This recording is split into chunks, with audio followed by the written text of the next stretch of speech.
Yesterday, June 18, 2025, was a pivotal day in the trial of Nnamdi Kanu, leader of the indigenous people of Biafra IPOB, as two American observers witnessed the proceedings behind closed doors. The masked prosecution witnesses' testimony added another layer of intrigue to the already high-stakes trial. As the world watches, Kanu's fate hangs precariously in the balance. What does today's continuation of the trial hold? This introduction sets the context for the trial's progression and builds anticipation for the next developments. Now watch the video that we are about to play now for you, so that you can have a better understanding of what happened yesterday and then see what would possibly happen today. Thanks for watching, and don't forget to subscribe to our channel for us to be motivated. Of referendum, a self-determination right enshrined in the United Nations Charter. At the forefront of this movement is Mazi Nnamdi Kanu, whose unwavering leadership has inspired millions across the Biafran homeland and the diaspora. Despite IPOB's non-violent stance and repeated calls for peaceful resolution, Nigeria government and its military establishment continues to orchestrate a systematic campaign of blackmail, misinformation, and psychological warfare aimed at discrediting the Biafra freedom movement. The Nigeria government, in collaboration with mainstream media houses, have employed relentless propaganda to distort the true nature of IPOB's mission. Headlines are carefully crafted to associate the movement with violence, terrorism, or secessionist militancy, even when no evidence supports these claims. Peaceful rallies and civil protests are often framed as uprisings, while security forces are portrayed as defenders of national unity, even in the face of documented human rights abuses. This media narrative is designed to manipulate public perception and isolate IPOB from international sympathy and support. Journalists sympathetic to the Biafra cause are intimidated, harassed, or censored, creating an information blackout that allows state-sponsored disinformation to dominate the airwaves. Perhaps the most insidious tactic has been the Nigeria government's ongoing effort to associate IPOB with criminality. From kidnappings to armed robbery, any incident involving unidentified individuals in the southeastern region is hastily attributed to IPOB without investigation or due process. This strategy not only aims to tarnish the group's image, but also to justify the militarization of Biafran territories. The Department of State Services, DSS, and the Nigerian Army have repeatedly been caught fabricating stories, manufacturing evidence, and coercing confessions to frame IPOB members or sympathizers. These agencies have a pattern of announcing the capture of so-called IPOB militants, only to quietly release them later when the allegations collapse under scrutiny. Central to this blackmail campaign is the continued targeting of IPOB leader Mazi Nnamdi Kanu. Since his extraordinary rendition in 2021 from Kenya, a blatant violation of international law, the Nigeria government have sought to label him a criminal despite numerous court rulings granting him bail or ordering his release.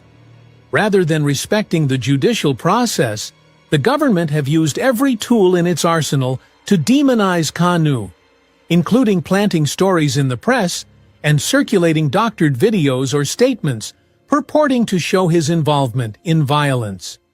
This vilification campaign is a deliberate strategy to sever the emotional and ideological bond between Kanu and the Biafran people.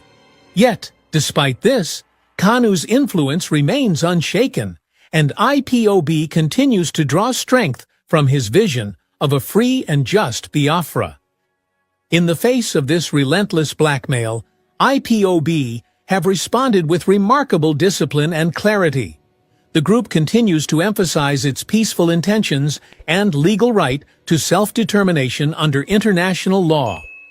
Through its media and publicity department, IPOB have successfully debunked numerous state-sponsored falsehoods, often providing photographic, video, and eyewitness evidence that contradicts official narratives. Moreover, IPOB have called upon international human rights bodies, foreign governments, and legal institutions to monitor and investigate Nigeria's conduct toward Biafrans. This includes the use of excessive force, unlawful detentions, and the extrajudicial killings of peaceful protesters. The world is beginning to take notice, as reports from Amnesty International and Human Rights Watch have already confirmed many of these abuses. The Nigeria government's blackmail tactics against the peaceful Biafra movement, ranging from propaganda and criminal framing to psychological operations, are not just acts of desperation, but clear violations of fundamental human rights. These attempts to delegitimize IPOB only strengthen the resolve of the Biafran people and expose the authoritarian nature of the Nigerian state. The quest for Biafra liberation is not a crime. Asking for freedom is not terrorism. The world must see through the smokescreen of lies and support the inalienable right of all peoples to self-determination. The peaceful path to Biafra is still possible, if the truth is allowed to prevail. IPOB will continue to shine the light, exposing every lie and confronting every injustice until Biafra is free. Family Writers Press International. The strongest fan base. Do you know why I call this fan base the strongest? Because even if they no see their master for complete 10 years, they are still loyal to their master. Nnamdi Kanu's fan base. This is the strongest fan base on social media.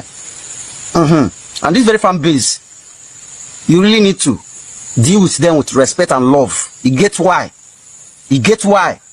Because person, we're ready to die for person where you love. We're ready to go to prison for person where you love. No be that kind of person where you supposed to come to social media and be arguing with, and be insulting, and be doing the gara with. Check them. You know how many people we don't buy for Nnamdi Kanu? You know how many people we still they ready to buy because of him? You know how many people we still ready to risk their freedom and enter prison because of him? How many person feel attract that kind of loyalty for this country as a whole? That kind of loyalty not be waiting give away if he do for you. If you like carry 500 billion naira, do give away for social media. If you know if he get that kind of loyalty for you. And you see that fan base, their own loyalty is dangerous. Be careful with them. Respect them and love them. Okay? Even though you are right and they are wrong, as long as you live in the southeast or you are from southeast, respect them and treat them with love. Don't argue. So this fan base is the most strongest. You see, because be the video, all of this fan base, they bow for this one. Because this one not a joke. This one feel knock for your door. You open them, they go strike you there. That is the extent they love their Messiah. So person will feel sacrifice in life. Now you go they argue with on social media. Respect yourself when you see them. Respect yourself when you see them. As long as you are from this side, respect yourself. This fan base know the joke. They know the joke.